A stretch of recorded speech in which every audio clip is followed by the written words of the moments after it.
வரஹ்மத்துல்லாஹி வபரகாத்துஹு. அருமையானவர்களே, இன்று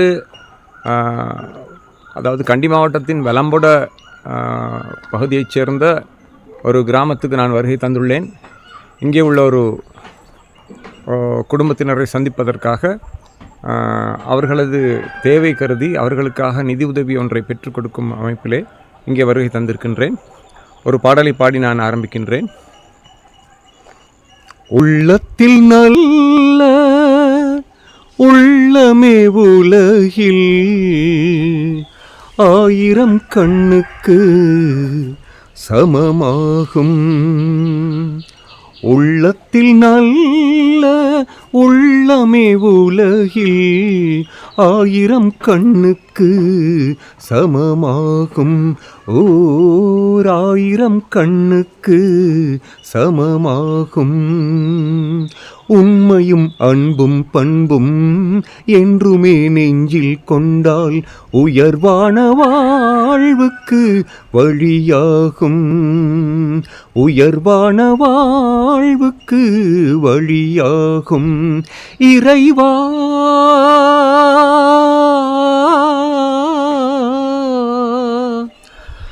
அண்ணா, உங்களோட பேர் சொல்லுங்க. பேர் வந்து அருணாச்சலம். அருணாச்சலம். என்ன தொழில் செஞ்சீங்க? அருணாச்சலம் தொழில் வந்து தோட்ட தொழில் தான் செய்வேன். உங்களோட குடும்பம் வந்து என்ன அமைப்பில் நீங்கள் உங்களோட திருமண வாழ்க்கை, உங்களுக்கு எத்தனை பிள்ளைகள்? திருமண வாழ்க்கையில் திருமணம் முடிச்சு வாழ்க்கையில் நல்லா போய்கிட்டு தான் இருந்துச்சு. அப்போ அதன் பிறகு 4 பிள்ளைகள் பொம்பளை பிள்ளைகள் தான் பிறந்துச்சு. பொம்பளை பிள்ளைகள் 2 பிள்ளைகள் நல்லா இருக்குது. மற்ற 2 பிள்ளைகளுக்கு வந்து இந்த மாதிரி இடத்துல இப்படி பிறவில கண் பார்வை இல்லை. பாதி டாக்டர் மாட்டுக்காக சொல்கிறாங்க இந்த பிள்ளைகளுக்கு வந்து இந்த சொந்தத்தில் கல்யாணம் முடிச்சதுனால அப்படி பார்வை நெருங்கின குடும்ப உறவுக்குள்ள. அதனால எங்களோட இஸ்லாம் மார்க்கமும் வந்து நெருங்கின உறவுக்குள்ள குடும்ப கல்யாணம் முடிக்கிறத வரவேற்கிறாங்க.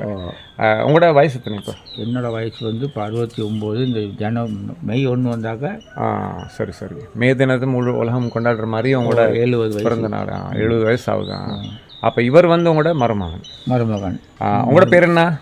என் பேர் பிரபு. நீங்கள் ஊருங்க? எங்கள் ஊர் பதுரையிலேயே மத்துக்கோமா. இப்போ எத்தனை வயசு?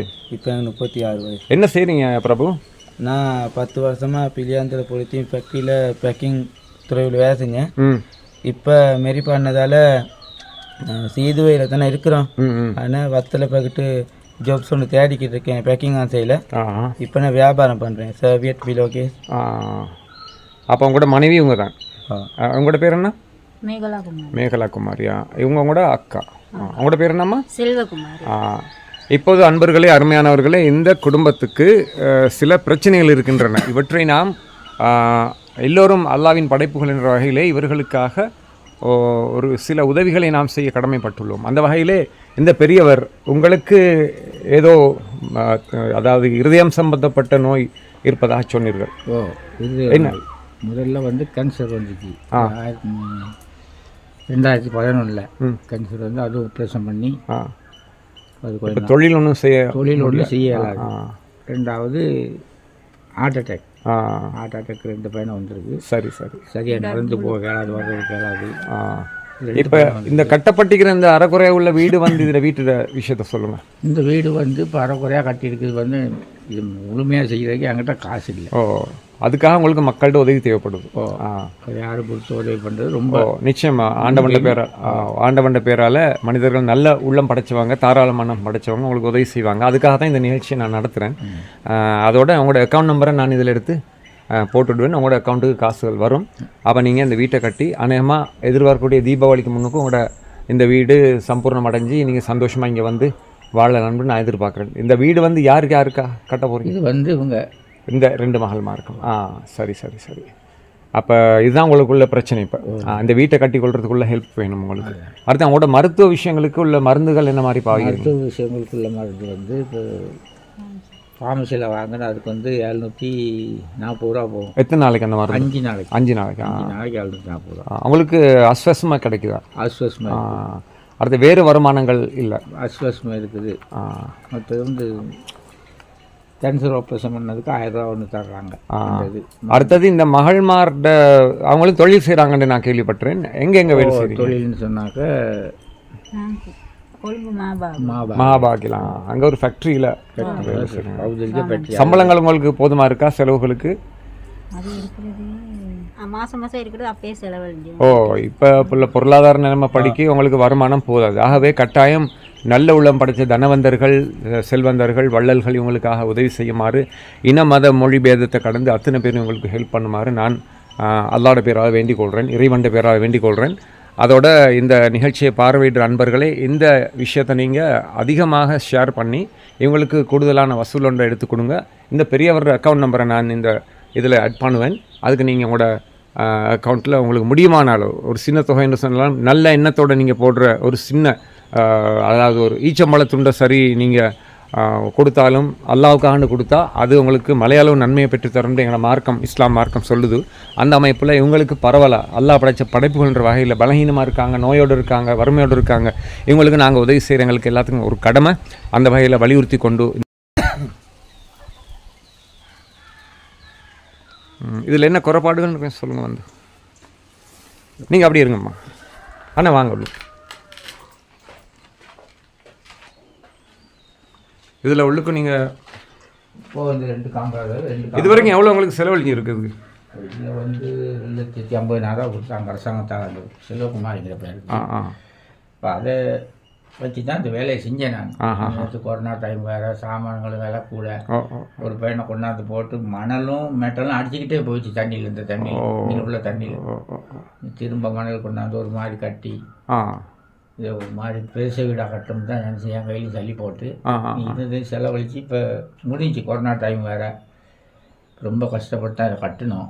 2 லட்ச ரூபா. சார், இதுதான் அமைப்பு. இப்போ இதுக்கு மேலதிகமாக இதை நிறைவுபடுத்தி கொள்ள இது சம்பூர்ணமாக அதோட தொலைபேசி தொடர்பு வந்து 076 61 44 174. இந்த நம்பருக்கு உங்களுக்கு கால்ஸ் வரும், அழைப்புகள் எடுப்பாங்க. எடுத்து கேட்டால் நீங்கள் விவரங்களை சொல்லுங்கள். சரி, ஓகே.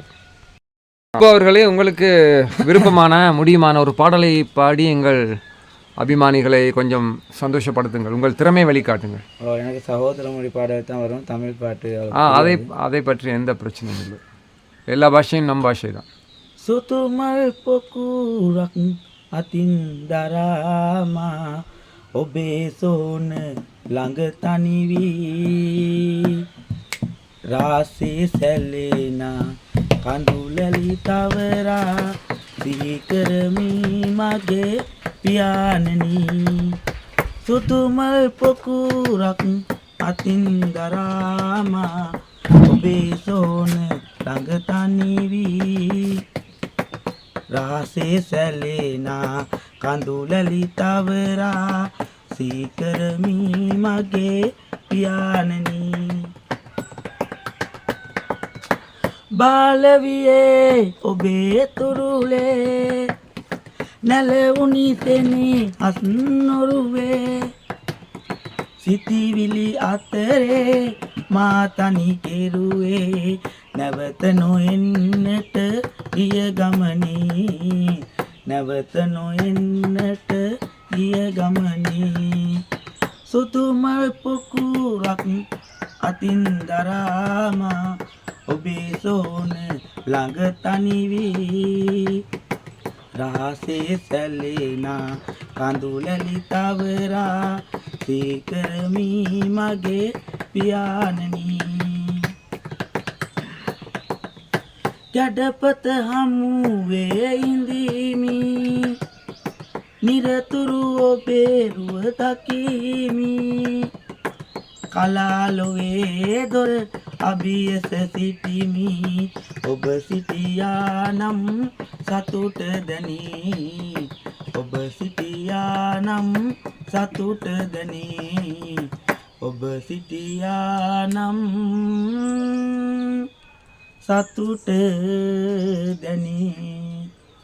ලස්සනට කිව්වා මේ සින්දුව. සිංහලෙන් විතරද සින්දු කියන්න පුළුවන්? මට මේ සින්දුව අමාරුයි කියන්න. දෙමළෙනුත් කියන්න පුළුවන්. එකක් දෙකක් කැමති නම් මොනවද දන්නේ? දන්නේ මම කියන්න. සරි. වැලම්බොඩ ප්‍රදේශයේ ජීවත් වෙන මේ දුප්පත් පවුලක් මේ කියන්නේ බැල්ම නැති 3 දෙනෙක් මේ පවුලේ ඉන්නවා. මෙයාගේ නම ප්‍රභු, මෙයාගේ බිරිඳගේ නම මේකලා කුමාරි, මේ සහෝදරිය එයාගේ අක්කා සෙල්ව කුමාරි. මේ දෙන්නගේ තාත්තා තමයි මේ ඉන්නේ. මේ මහත්තයාගේ නම අරුණාචලම්. මේ මහත්තයාට මේ හෘදයාබාධයක් තියෙනවා, ඔපරේෂන් කරලා දැන් බෙහෙත් බීගෙන ඉන්නේ. ඒකටත් වියදමක් තියෙනවා. මේ කට්ටියගේ අර ගයක් හදාගෙන මේ භාගයක් විතර තමයි හදාගෙන ඉන්නේ. ඒක ඉවර කරන්න ඔබතුමාලාගේ සහයෝගය මේ කට්ටිය බලාපොරොත්තු වෙනවා. මේකට තමයි මේ ප්‍රෝග්‍රෑම් එක කළේ. මේ ප්‍රෝග්‍රෑම් එක ඇවිල්ලා අපේ මේ ප්‍රභු මහත්තයා ලස්සන සින්දුවකුත් කිව්වා සිංහලෙන්. ඔබතුමාලා මේක සවන් දීලා මේක මේ නිකන් නරඹලා එහාට යන්න නැතුව මේ කට්ටියට පුළුවන් උදව්වක් කරලා මේ කට්ටිය ගෙවල් හදාගන්න උදව් කරන මෙන් ඉතා කරුණිකව ඉල්ලා සිටිනවා. මම මාතලේ කමාල්. தருமம் தலை காக்கும் தக்க சமயத்தில் உயிர் காக்கும். தருமம் தலை காக்கும் தக்க சமயத்தில் உயிர் காக்கும். கூட இருந்தே குழி பறித்தாலும், கூட இருந்தே குழி பறித்தாலும் கொடுத்தது காத்து நிற்கும். செய்த தர்மம் தலை காக்கும், தக்க சமயத்தில் உயிர் காக்கும்.